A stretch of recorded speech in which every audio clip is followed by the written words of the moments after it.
Good day and welcome back to the Pin Podcast. This is episode number 42 and I'm your host, Pinup Miami. And here at the Pin Podcast, we talk about modern topics with a vintage flair. If you haven't listened before and you stumbled across this podcast, I want to say welcome. I hope you stick around. And if you're a returning listener, you already know that I love you guys. And ladies, thank you so much. If you haven't followed us before, make sure to follow us at the Pin Podcast Official on Instagram. You could even shoot me a text at 1-833-4A-PINUP. And I will answer really quick. Or if you have any tips or guests for the next show, recommendations, let me know. I'm always open. Now, today's episode is sponsored by I want to say it in Spanish, but Concert Radio Rock and Roll. It's a tribute show that's going to be presented in Calle Ocho if you're in South Florida. It's a tribute concert to the music legends of the 1950s and 60s. You're going to enjoy a trip down memory lane on April 16th at 9 p.m. Tickets are only $25, but if you use the promo code PINUPMIAMI with uppercase P-U-M, I'll put it in the show notes below, you'll get $5 off, and you get to sit in a special table with the pinup ladies. So even though the show, when you log in to the Eventbrite link that I'll have down below, it tells you that you need to RSVP with your party, my promo code will automatically sit you at a table. So if you're going solo, you don't have to worry about the 2 people minimum. So isn't that great for everyone that's out there? Now, today's episode, I am so honored to have a beautiful friend of mine that I'm honored to call a friend.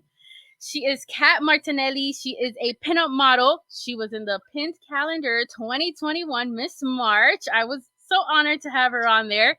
She is a hairstylist, a salon owner of the beauty parlor in Orlando. How are you? Hi, my Pinup Miami. I am fabulous. Thank you so much for having me on your podcast. I am truly honored. So am I. For everyone that's out there, you have to make sure that you follow her on Instagram at the Pinup Kitty Cat and at cat.bombshellbeautician. I'll also have her links down below. How is it being a beautician during these crazy times? The last year, you have your own salon. I mean, yeah, you're right. It has been crazy, just crazy.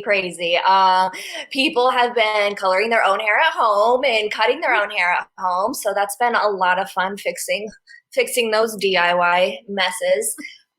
But we're just, learning how to pivot, just like we all are trying to navigate during this crazy panorama time. And how in the salon are you able, because we've all gone through funks. I'm pretty sure you've been able to make over a girl to make her feel beautiful. Have you had any of those experiences? It doesn't have to be during the time of COVID. It could be any time.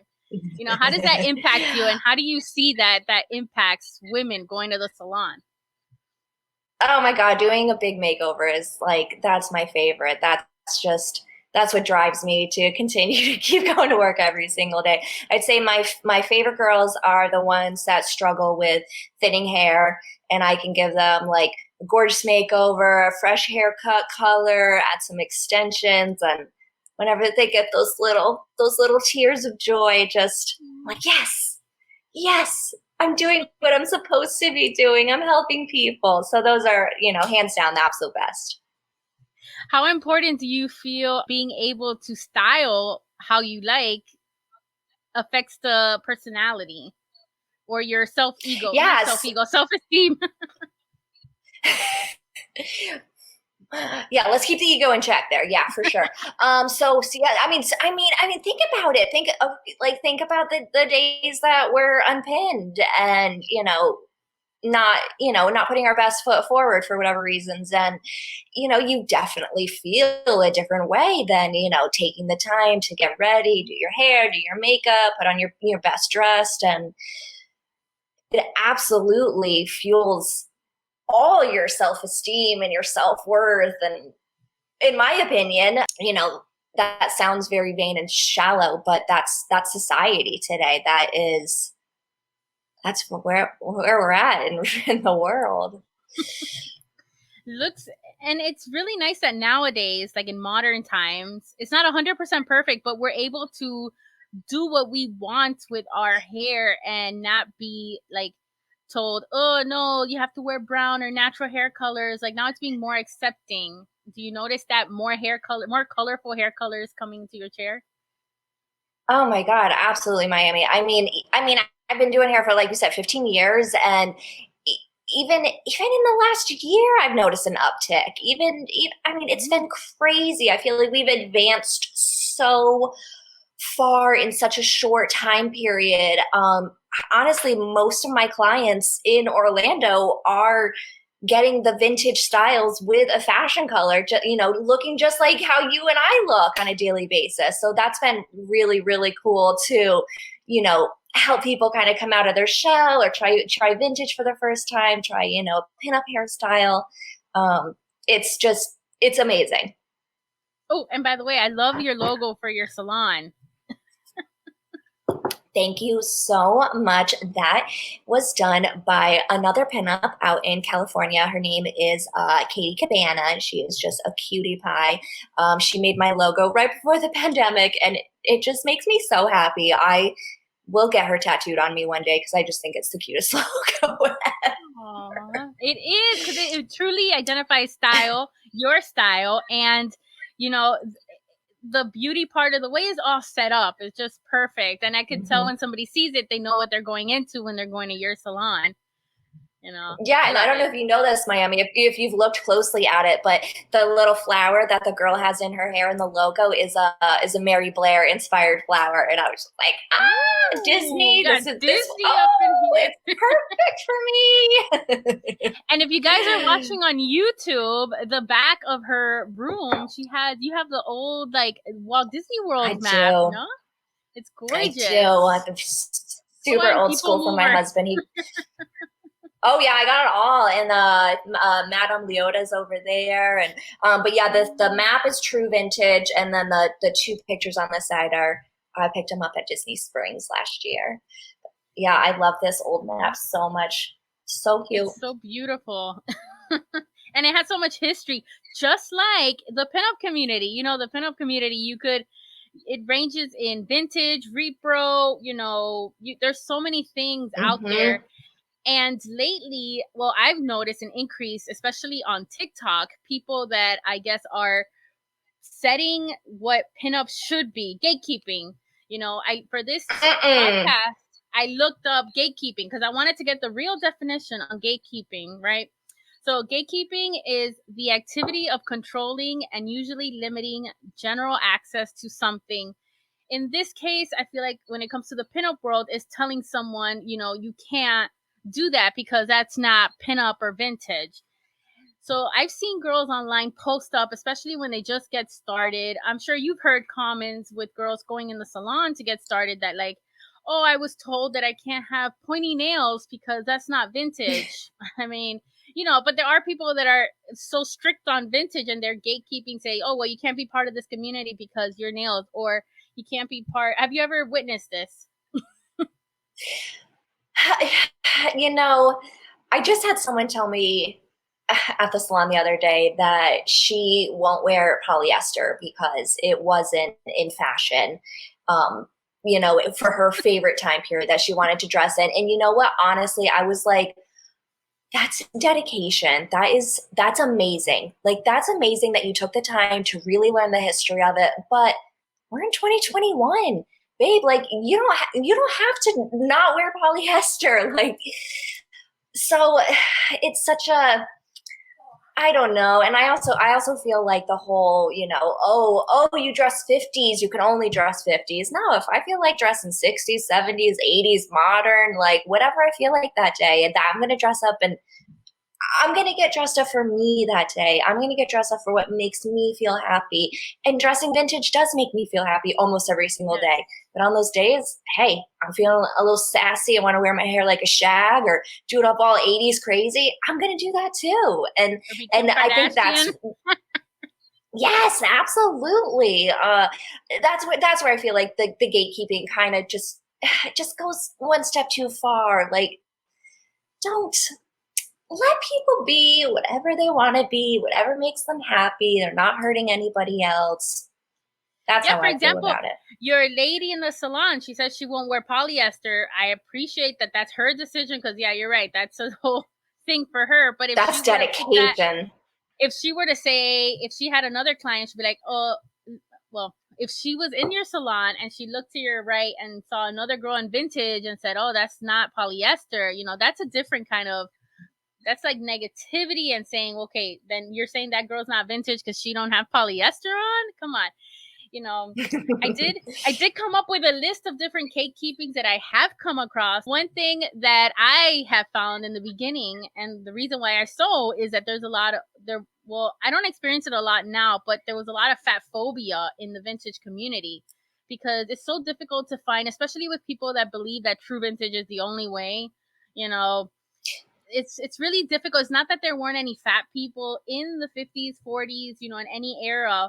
But it is difficult to find because new old stock, they made a lot of small sizes. So of course there's going to be a lot more small sizes. And then, you know, these repro companies, they make their clothes, but even the 5X, I'm not in a modern size. I'm like an XL, 2X sometimes. In repro, sometimes I'm 4X, 5X. So I can't imagine somebody that's even a little bigger than me, having difficulties of finding clothes. I've seen that too. And almost I've seen it on both ends of the spectrum, like plus size and like petite girls that are like, I can't find anything to wear because I'm an extra small. So I've totally seen it go both ways too, with plus size and petite, being afraid of, oh my gosh, I'm not in true vintage because I didn't have anything in my size that was true vintage, and then feeling like, oh gosh, like I hope these girls accept me. Like that needs to go. We are leaving that in last year, and we're not bringing that with us anymore. Absolutely not. I agree. No. And then another thing that I found in gatekeeping is social status, because or location. Because if for example, in Miami in South Florida, I'm not sure in Orlando, I know it's not that far off, but it's really rare to find the same vintage you find here in California. You know, it's different type of vintage. Here in Miami is very Art Deco. If I were to go to an estate sale, the clothing there would be a little different than if I were to go to an estate sale in California. And as years go by, these estate sales will have more modern and modern goods. So, and I know we have the internet. Absolutely. Yeah, we have the internet like eBay, but that's also price gouging because then they start saying, oh, it's so hard to find plus size vintage, volupte vintage, they call it. So we're gonna charge you this dress $250 just because it's like a waist 30, which is plus size. Ridiculous. I'm exaggerating there. That's That's not that. No, but that's not okay. That's not okay at all. At all. yeah. When you shop vintage, don't you find like on Etsy or on eBay that it's way more expensive than like mostly anywhere? Absolutely, absolutely. I mean, just even on Facebook Marketplace, you type in anything vintage, and it's just a giant price gouge. You're like, what? No. Even used repro clothing. I mean, I know that they're used and they're repro, but they match the same price, or it's even more expensive because they're not available anywhere else. Have you ever noticed that? My girlfriend sent me a Poshmark link the other day, and she was like, look at this pinup girl clothing dress. It's so cute. And it was $5 off the original price. Used, tags off, everything. And I was like, how? Why would anybody do that? And I also think it's a society's fault because we keep buying. There's other girls that do buy it. I know you. I'm speaking for myself. I'm not gonna buy that dress that your friend sent, even if I love it, because I'm like, well, I'm not gonna get to try it on. I can't even return it. What's the positive side there? It's just an exclusive dress that they don't sell anymore. I'd rather get maybe a new repro item that's the same cost. And then you have like fetishizing minorities, just because let's say a old vintage dress has a certain type of print, there's a lot of repro or modern designers that use that print thinking it's okay because it was part of a vintage garment without thinking of the, the things that it could affect today. Right. And at that point, you're like, who's at fault there? Is it the company's fault? Is it society's fault? Is it our fault for still purchasing these from these companies? Who, where do you separate the art from the artist at that point? Yeah. Where do you separate the art from the artist at that point? And where does it become like, hey, we should not be supporting this brand anymore because vintage styles, not vintage values, where do we cross that line? And I completely agree with the last one that you said of the, who you buy, society, where they're buying. If people really want to change, you have to affect the company's dollars. And I'm not talking just vintage and anything, even makeup brands. There's some makeup brands that have a terrible work ethic that is public, and people knowing this still buy from them, or a hair brand or any type of brand. As a society, we need to know where our money goes. So, because money talks at the end of the day. So if they see that everyone's giving their money to this organization, they're just going to keep growing because they know people are still wanting it. If people, they'll say, oh, well, the product is great, I don't care what the owner does. I mean, I don't agree with that statement. What do you think of that? Would you still use the product? And it's so interesting that you bring this up, because this is something I've been talking about for weeks now.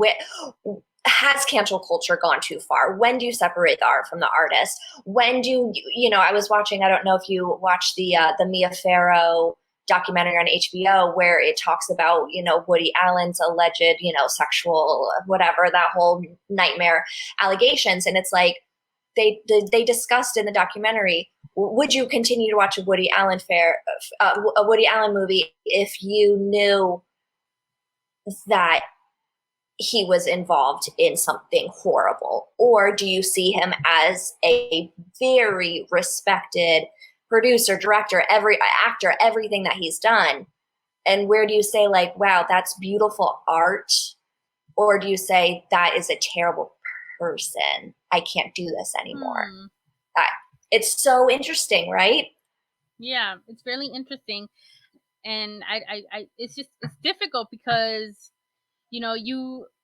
I don't really know a lot of Woody Allen films, but when it comes to, like, let's say, well, I can't really, I'm trying to think off the top of my head.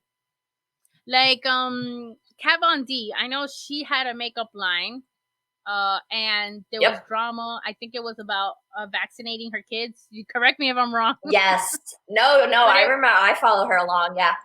It was a big deal. Right. And then it was a big deal. And she goes, I'm not going to vaccinate my child. And basically cancel culture came after her and was like, Kat Von D's out. If she's not going to vaccinate her child, we're not going to support this company anymore.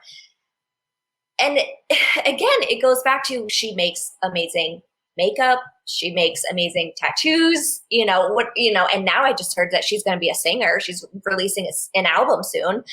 And it's like, at what point do you say, hey, I don't like the artist core values, but I respect the art? Where do you draw that line? See, I'm quick to say, like, oh, I won't buy okay. In my opinion, and everyone's opinion is going to be different on this subject, is I try my best not to support. I mean, the Kat Von D, I think the vaccination is her own opinion, if she wants to do it or not in that case. And I think cancel culture took it a little too far, because that's somebody's personal choice. But she did rub it into the company's, intertwined. So that's the problem there. She intertwined it with her company, because we could all have our own point of views. I'm pretty sure Bill Gates has, his own kind of like thoughts in his head, but he doesn't publicly, put it into his company's media, if you know what I mean. Right. So then it's like, okay, at what point do I not share so much on my social media, where people who might have a different opinion might say, hey, we're not going to support Pinup Kitty Cat anymore because she has her medical marijuana card, and I'm completely against that. Where do we draw that line? See, that's so interesting, because that's been that's an upcoming we're saying this is so interesting so much, but it really is, because that's a great example, because that has grown a lot. There's even respectable, like, huge companies that are okay with the medical marijuana, but then you still have those people thinking that's terrible. That is, like, wagging their fingers at them. And Absolutely. and I'm sure they won't buy from that company, so that's harming the company. So I guess you're right. So as for your salon, do you ever think about what you put online affecting your business? Always. Always. I was raised very, very, very strict, very religious. And so deep down inside, it's been ingrained in my head, will this come back to haunt me in the end? Will this come back to bite me in the butt? Way before cancel culture was even a thing. It was, oh gosh, should I hide this part of myself? Should I not get this tattoo? Should I not reshare this? Absolutely. I absolutely, I second guess almost everything I post, because I go, oh gosh, what if this person doesn't like this? But I will say, Miami, in the past, I would say 6 months, I felt like I started sharing more of the things that I am truly passionate about on my page. And I found more of my people being like, yeah, I love that. I support that. I want to get my hair cut by you, because, hey, we're practically the same person and we would have so much in common to talk about. So I've been learning, like, don't hide those parts, because there are so many amazing people. Exactly. Be yourself. There's so many amazing people in this community, and there's already so many people like us, and you're just going to find your people the more that you are yourself. On TikTok, there's a girl, okay, I don't know her name, but I'm sure you'll know her when I describe her. She lives in Marilyn Monroe's house. Oh, yes. I know exactly what you're talking about. Oh, God, what's your handle? I can't remember. I don't remember either. That's why I said I don't remember, but everyone will know when I say she lives in Marilyn Monroe's house. She's so cute. She is cute, but there was like a couple of like vintage pinup TikTokers that were trying to ask her to support another creator that she looks the same, like a Marilyn Monroe. She's not a lookalike, but I'm just describing her look. And people kept coming, like, this girl, the one that lives in Marilyn Monroe's house, her fans are mostly people that are not in the vintage community for the most part, because she has like a million of subscribers. But they went and attacked this other girl that looked like Marilyn Monroe, and even reported her page so much that they blocked her TikTok. And she was a big creator. It wasn't like it was like in the millions this other girl had. And all these other pinup people came out and tagged her, saying you should come out and tell your followers not to report this other girl. She's not even doing the same thing as you. It's just that the vintage pinup community, we all are in it because we all love it. We all know a pink curl, we all know a bobby pin, we all know a corset, a cincher, a pointy bra, a petticoat. And Marilyn Monroe, everyone knows Marilyn Monroe. I'm sure you can name 100 blondes, that you've come across, from Dapper Day to your salon to anywhere. So it's really crazy that a fan base will attack another creator because they look like another one. And it's funny because it's outside people of the vintage community attacking. Isn't that crazy? That's so sad. And she didn't even address it. She oof. See, I missed all that. I need to go back. Oof. That's so sad. I want to say, like, in the vintage community, that would never happen. Like, as people in the vintage community, like, we love and support everyone, and we want everyone to be vintage and be themselves and do whatever makes them happy. So I want to say that would never happen in the vintage community. But the fact that I think it's very interesting that they weren't even in the vintage community, and they were still trying to tell this other girl. I mean, honey, there's how many of us? There's plenty of TikToks to go around. We can all dress like Marilyn Monroe and all go on TikToks and do our cute little dances, and there's room for all of us. Yes. That's ridiculous. That's so silly. I found it so interesting. It wasn't the girl that lives in Marilyn Monroe's fault because she didn't tell him to go attack, but I don't know. I guess what I've been thinking in my head was, should she have addressed it to her fans? Because she really did hurt the other creator. Would you have done something like, if you hear that your fans are, or your patrons at your salon are attacking another salon, would you say something to the people that go to your salon, or would you stay quiet about it? I would absolutely say something. As See? a Connecticut girl, I got a big mouth, and I would be like, oh, hell no. Not here. So I actually did have an incident many years ago where one of my clients was bullying another one of my clients via social media. And I felt partially responsible because the client one texted me and said, hey, can I have client two's phone number? I lost it. And I was under the impression that they were close friends. And I was like, oh my God, of course I will help each other. I will help you guys out.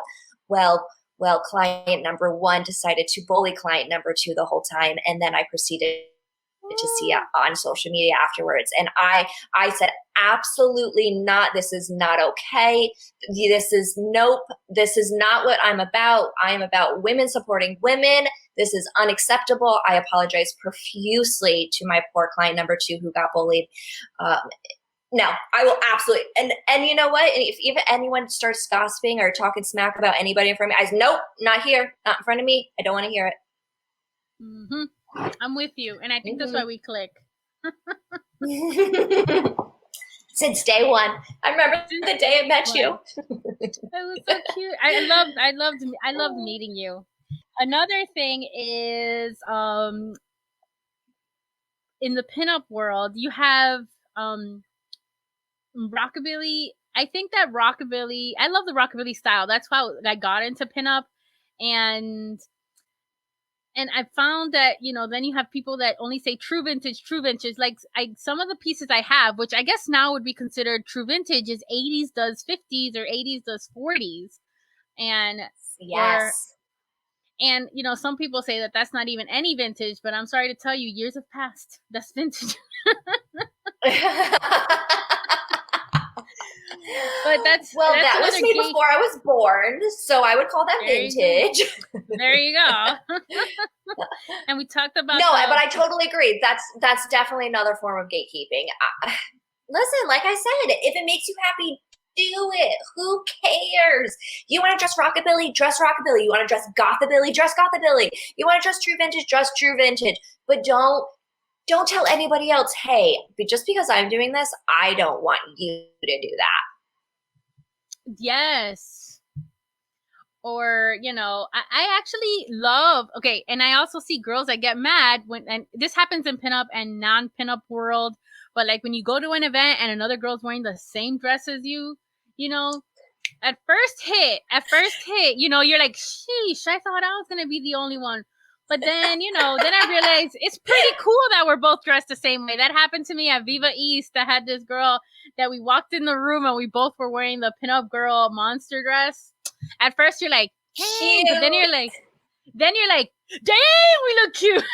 It's so fun. Because then you can take pictures together and it just shows that everyone there has the same mentality and same, vibe. And that's what I love. Even with my Pin South Florida meetups, I have ladies come and they tell me, do I have to dress up? I want to go because I like the girls that I met. And they'll come in jeans and a t-shirt and they're never discriminated. Everyone is welcomed at the table, at any event, and that's what I try to promote. Where I see the largest amount of gatekeeping is when we're at Dapper Day. That's when I see gatekeeping happening, when we're at Dapper Day and we see all those little cuties that dress in vintage for the very first time and they're wearing, the dress shop from Disney Springs. And, I hear what we say. Oh God, what are they? Or when people Disney bound on Dapper Day. No, let them. Hey, this might be their very first time trying this. Just let them be happy. Let them enjoy it. Yes. In another podcast, I was talking to I don't know if you follow her, Magic Apparatus, and she goes to Dapper Day. Um, and she asked me if when I leave South Florida, do I still have the same vibe as the pinup community I've created? And I tell her, I don't feel that way when I go to Dapper Day, because even when I go by myself, I feel so excluded because there's these little cliques of like people that are dressed very posh, and I feel like they're untouchable and they just look at you weird because like I'm dressed like, oh, I'm dressed how I'm dressed. Or and I have seen the people, because when I go by myself, you go from group to group. You know, I like to mingle. I'm sociable. But I'll start leaving if I hear them say, you know, oh, look, that girl, like you said, the dress shop dress, you know, like it's so generic, or oh, why is she dressed Disney bounding when it should be, you know, more glam? And it's like, you know, let her. It's probably her first time. It's probably her 100th time. You know, and she's happy. Nobody's complaining. You know, she's here for a reason. The same reason Absolutely. we're all here. Absolutely. Absolutely. We're there to connect with other like-minded people just like ourselves. My very first Dapper Day, I Disney bounded. I did a Mary Poppins bound with an old modcloth. It looked like a wedding dress, and I did like a Mary Poppins Disney bound. And it was the best Dapper Day I ever went to. I had a blast. I had no clue there were so many people like me. I was like, I am home. I'm with my family. These are my people. So how could I then be like, ew, they're Disney bounding. Ooh. And I always cringe. I always cringe when I hear people say that Dapper Day is vintage, because Dapper, if you look it up, Dapper is just an exquisite, what is it? I looked it up once. It's like just a stylish style. I'm putting that very plainly. So you're absolutely right. So you've met my husband, and he does not dress vintage ever, ever. But he was like, "Oh, I was looking up Dapper Day, and I realized it's just looking your best in any decade." Yes. You know, I think maybe next time I will do an 80s but looking vintage look. And I was like, honey, I love it. Do it. Whatever you want to do. So guess what? I'll be looking all 50s or whatever I feel like wearing that day. And my honey's going to be wearing 80s. Let's do it. Who cares, right? Yeah, I bought a dress literally last week. I'm not going to the April Dapper Day, but I'm hoping to go to the fall one. And I bought a gown that is modern, but I'm wearing it to Dapper Day because it looks funky. Oh, I cannot wait. I cannot wait. And that's yeah, I buy dresses early in advance and keep them for special occasions. Oh, yes, exactly. I picked out my spring Dapper Day dress in 2019, so I'm ready to there you go. You're ready. And then your hubby's going to be all 80s. You guys could do like a little TikTok traveling in time. Just saying. Ooh. That's adorable. Keep your eyes peeled for that. And even with the internet, you have gatekeeping. Like I said, on eBay, people gouging prices on, you know, I used to be able, I have a huge hat collection. It's all shelving on the top here.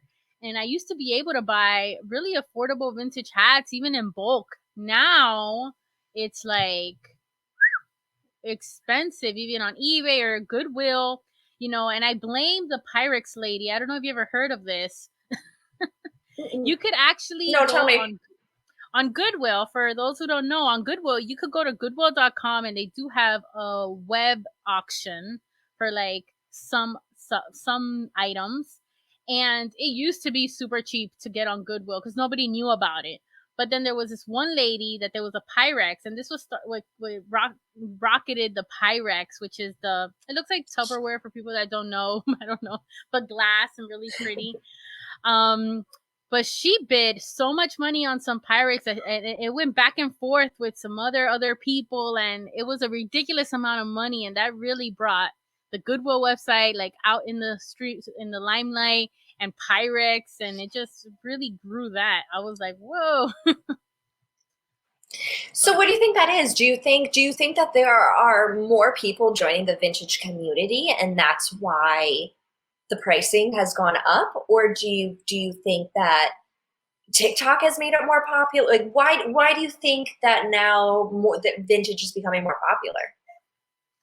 I think it's becoming true vintage is becoming popular because of its rarity.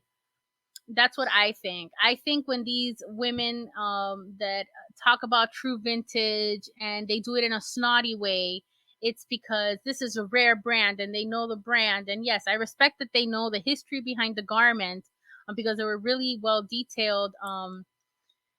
But it's the rarity of it, and then knowing that rarity they're exposing, by price gouging these items. Especially, like I said earlier, with like the fat phobia, knowing that plus size is rare.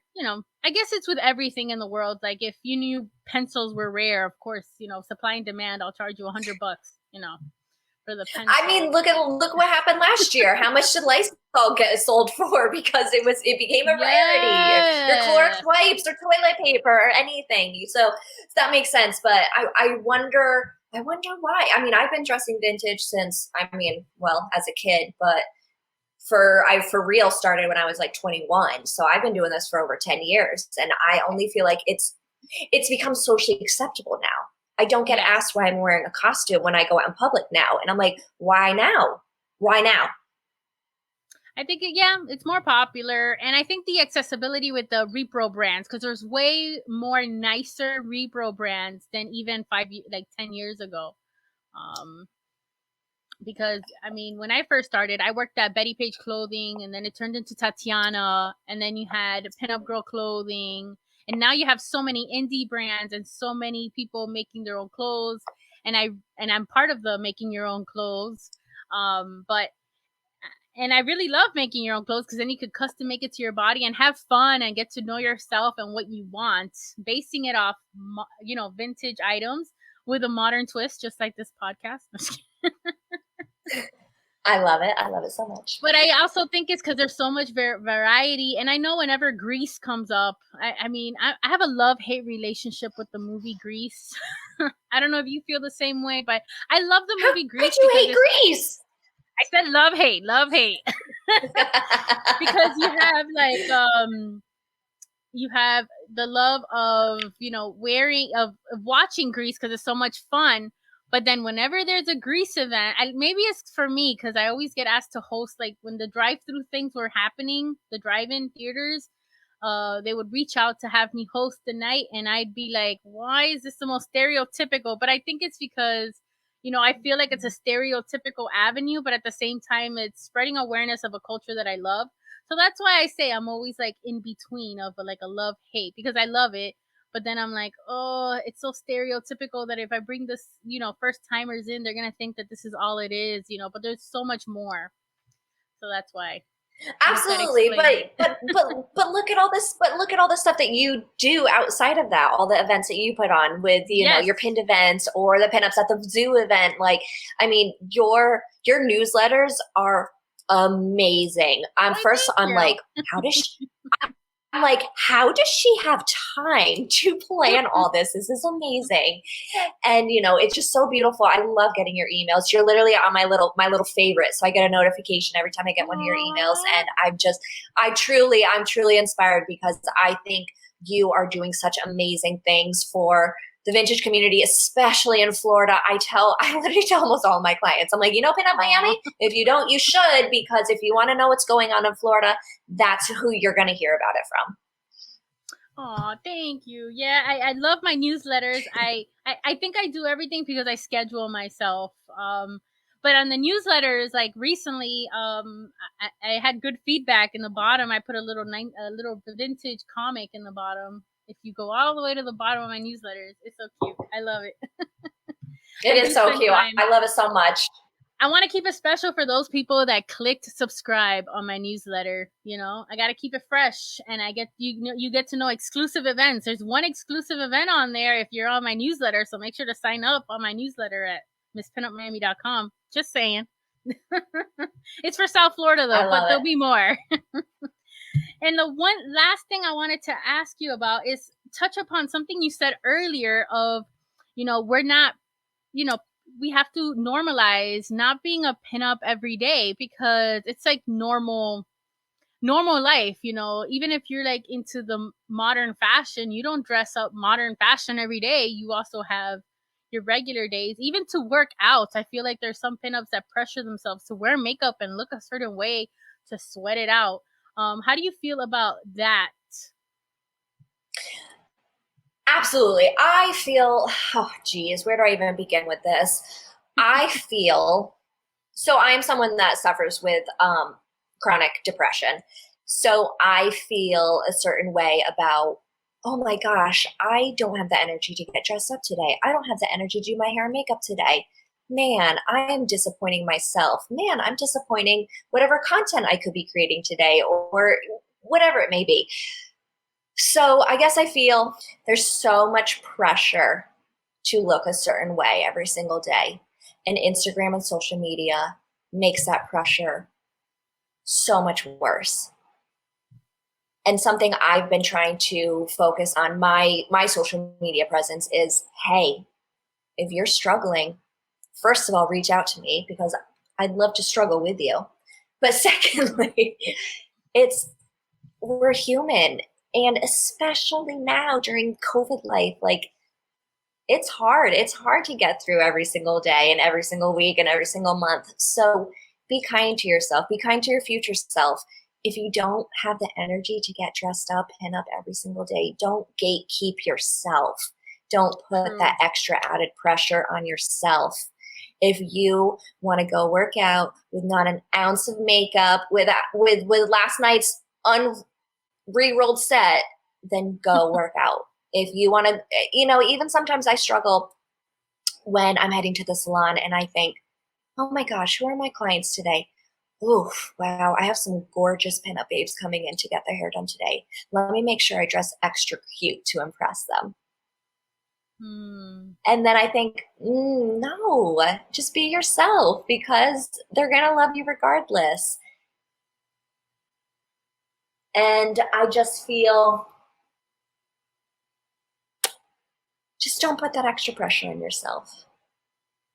Just be yourself. Like for the podcast, for example, it's probably the most laid back look I have because what I love about the internet is that I know that I put this on my YouTube, but I don't do the back of my hair. It's in like a little messy bun in the back. I do a little roll, I try to keep it simple. And since I wear my glasses, since I need the screen, I don't need to wear lashes or anything extra. So that is my trick. Yeah, because I schedule myself to record my podcast and I do it after a long work day. So when I get home, I can't wear my caftan or colorful dresses. I do have like a semi-uniform, which I'm sure a lot of people have a certain way at their jobs. So I just switch on and put my comfy caftan and flower, messy bun in the back. See? So that's what we call movie magic. Movie magic and little poofy rolls. Our podcast magic. It's the pinned magic. Whee! But you are so right. I think people get even on like the first example I gave on here about the girl's nails not being appropriate. Like, what if like it was just plain like, the girl didn't get her nails done or don't judge her. Like you said, everyone's going through a difficult time. Don't judge us. We're all broke right now. Yes, I don't even have my nails done either. I haven't had my nails done in so long. And I haven't done my eyebrows. I put some foundation on them. But, it's the truth. And, like, I was a victim. And I know I had a hairstylist 2 weeks ago on the show. And now I have another one. But I'll confess to you that I have dyed my own hair and cut my own hair during this time. But I have to get it fixed because I can't. Oh, Miami, come to Orlando. I'll help you. Yes, you've had yellow hair, I know. It looks so good on you, though. Thank you. I'm going to ask you a couple of questions from online. So, really quick, how did you get into pinup? Okay, so my father has a 1957 Chevy Bel Air. So I grew up going to car shows with my family, and my mom sewed. And so we would make like little poodle skirts together and we'd go to the car shows, and I just would have so much fun riding around in my dad's Bel Air. So fast forward, I would always listen to those 50s cassettes 50s, 60s classic hits on cassette, I remember. And then, so fast forward a few years, and then it was 2009. Everyone was emo or scene or goth. And I was like, that's me. I'm going to be a super emo kid for the rest of my life. And then I was like, you know what? I don't think that this is sustainable. So then I started dressing. I actually started dressing rockabilly, just like you said. I think it's the perfect gateway, especially in between those two of like the emo scene, kind of punky. I love that. I love that like punky vintage vibe. So then I started dressing more true vintage, and then it's kind of evolved over the years. I truly consider myself a Disney pinup. Like if that's a genre, that's what I want to be. I want to be a Disney pinup. I think that perfectly describes you. Because you do that so well. That's me. That's what I want to be known for. So yeah, and then someone needs to animate you into a Disney princess. That would be adorable. Please. Yes, please. And then I decided to just reinvent myself. I was like, like going back to what you were saying with, thinking of how people perceived me as a professional. And I started thinking, I came from a very small conservative town. And I was like, ooh, I don't think people are going to really like this, like super tattooed, super punky emo girl. So I saw vintage and pinup as an alternative lifestyle that was classic, that was socially acceptable, that people looked up to, people respected. And that's what fully sent it for me. That I was like, this feels good. This feels like home. This just feels like me. And it's perfect. Love you. What has been the most difficult thing about owning a salon?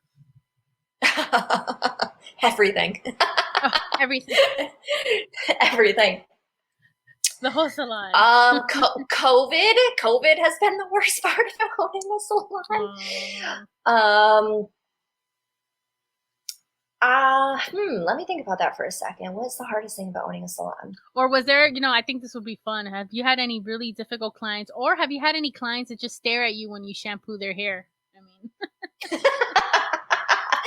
So my first job in a salon was just a shampoo girl. That's all I did all day long. And yes, they're so awkward. And then people start moaning, and oh God, that's just so, no, please don't do that. Just close your eyes and relax, please. Because that's my time to meditate and reground myself for the day. So when I'm shampooing, I just kind of zone out, and I'm like, this is relaxing for me. So it should be relaxing for you as well. Good to know. I never know what to do. I'm like, do I look at her? Do I look at the ceiling? I've seen the memes. No.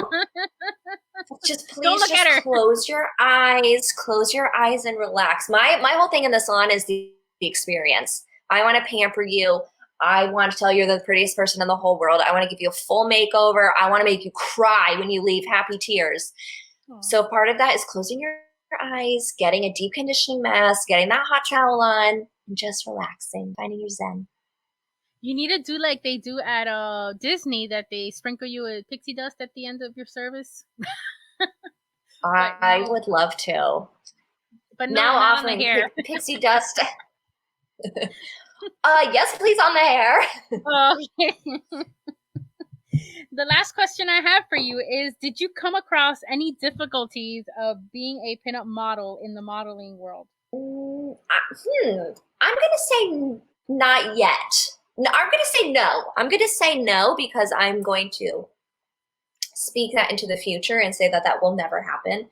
I did have a weird photographer many, many years ago, but I wasn't doing pinup then. That was still in my scene phase. I would say the weirdest thing that's happened, I was trying to do the suicide girl thing for a hot second. So I was taking like some sexy pics, and I had a weird photographer that was like, just keep taking your clothes off. And I was like, absolutely not. My dad's a pastor. This I cannot do. The weirdest thing that's happened lately on a photo shoot is, and maybe it goes back to gatekeeping, actually, just going full circle, is having other pinups in the room be like, don't pose that way, pose this way. And I'm like, but I've been doing this for 10 years. So if I don't know what I'm doing by now, I shouldn't still be in magazines. Correct. You're so right. That's why when we did the calendar, I never tell the girls no. I do suggest, because I do have going in there, I already have a dream pose for the calendar, but we always play around. You were there for a while. We posed. I never said no, Kat. No, just kidding. But yeah, no, oh my gosh, I will shoot with you every single day for the rest of my life. That doing that shoot for the pin calendar was so much fun, and it was during COVID, and I felt so safe, and I love the whole thing. Minus, remember when I tripped and ripped my dress? yes. That was horrible. But you matched perfectly with the car. That was such a fun day. No, I had an amazing time with you and your photographers and the people that brought in the cars. Everyone was amazing. No, I actually did a shoot the year prior, and someone was like, no, don't do that. Pose this way. And it just made me second guess myself. And it's like, oh, have I not been posing the right way this whole time? And then I was like, no, Kat, you know what you're doing. Just be yourself. Yes, girl. And again, like you said, full circle, be yourself, because that's how your business, and you're getting your true followers for your business and the clients that really understand you and will appreciate your services and who you are. So, Kat, do you have anything you want to put out to the universe or talk about future plans that you'd like to share? Future plans. I feel like I've really been hitting a lot of my bucket list items lately. Like, I've been getting published in a lot of really cool magazines lately. And I just got my first paid, what would you call it? Influencer gig. I just got my first paid influencer gig. And, as horrible as the pandemic has been, it's taught me to pivot and shift and not get so much self-worth from my clientele and from my profession, and finding more hobbies and outlets for me to just be myself and help inspire other people. What was one of the things I told you when we first met? Be you, girl. You're going to go far. Didn't I say that along those lines? Yeah, you did. Yeah, you did, girl. And do you have any questions you'd like to ask me on the podcast? Ooh, I get to ask you something? Yes. Ooh. One question. In case it gets crazy. Just kidding. When I got that newsletter the other day, I was truly like, how does she do it all? Especially someone that deals with depression. I look at you and I'm just amazed, because I'm like, wow, she really looks like she has her shit together. She's got this going on and that going on. So how do you juggle doing your pin podcast, doing the calendar, doing the Central Florida, the South Florida chapters, planning all these events for practically all of Florida? How do you do it all? That would be my question to you. I'm not perfect, but I really try. This is the number one thing, and this is the same answer I give every time. It's really about scheduling. A lot of the newsletters and my Sunday lives, I already have a list of what I'm gonna do unless somebody suggests something and I switch it. So I'm prepared with that. And then my newsletter, I like to change the theme if there's a holiday. You'll notice, for St. Patrick's Day, I changed it. It still said pin stuff, but it was green with little graphics, and I try to animate it a little bit, just to keep it interesting. Because again, like I said, you are subscribing to my newsletter, and that means so much to me that you really want to support my content. So I want to be able to give back something fun to look at, and now I have an announcement in the bottom, if anybody wants to put any announcements, some ad space, because it's growing, and it's a private way of letting people know, hey, look, I got this, check it out. You're the first to know. And a best way to hit somebody directly. And then literally all the other events, especially the podcast, I schedule a day to do the podcast, to edit the podcast. I do it with enough time in case there's any emergencies between guests. And for the Pin South Florida and the new chapters that actually popped up during COVID. Amazing. What's interesting is the Pin meetups is not a group, it's a meetup. So literally all I need is literally one person that's super interested, like myself, in South Florida, to be able to pick a location and then set it all together. And again, everyone is welcome. So I had people reach out to me in Orlando that was interested because they love the concept. So I worked with them to try to emphasize that that is a structure that has worked for 4 years, and I love the community. And even in South Florida, now after 4 years, I have a committee, and this committee is just people that volunteer. I've never asked them. They came up to the plate. They helped me. There's so many volunteers that really make everything go. And I actually appointed somebody else to run Pin South Florida so I could help everyone, in all the different sections. And hopefully it'll grow, because I really have found that this concept of doing the meetups really opens it to anybody, and it's more community based, and it's just, and then even with the Facebook groups, I keep them private for the community, but it's a way to be able to open yourself and talk about whatever you like, or an outfit, and not be judged by other people that are like, oh, you're being so naive talking about an outfit. Well, these people will understand. Let me show them this like brooch I got at the thrift store for $2. So I want to be able absolutely, to and I love that. Absolutely. And I love that you have those pin chapters so much. And like I was saying before, I literally tell almost all my clients that, want to be a part of the vintage community. I'm like, hit up Miami, because there won't be gatekeeping in your pinned events. If you are a first timer and if you just want to show up in jeans and a t-shirt, you can. And Pinup Miami will embrace you and show you this whole giant world. So I love, because there are other organizations where, you have to show up so many times and be a part of this. And I love what you're doing. Keep it up. I love you. Helping each other. And I really love it. Like, again, it's all organic, and that's the best part. People actually want to hang out with me, so that's the bottom. Of course they do, because you're so amazing. Do you have a few minutes to talk about the Ink the Bay thing happening in June? Oh, yes. Ink the Bay. Yes, I am hosting a pinup contest at Ink the Bay in June. That was actually the first gig I got hired for in the year before this one.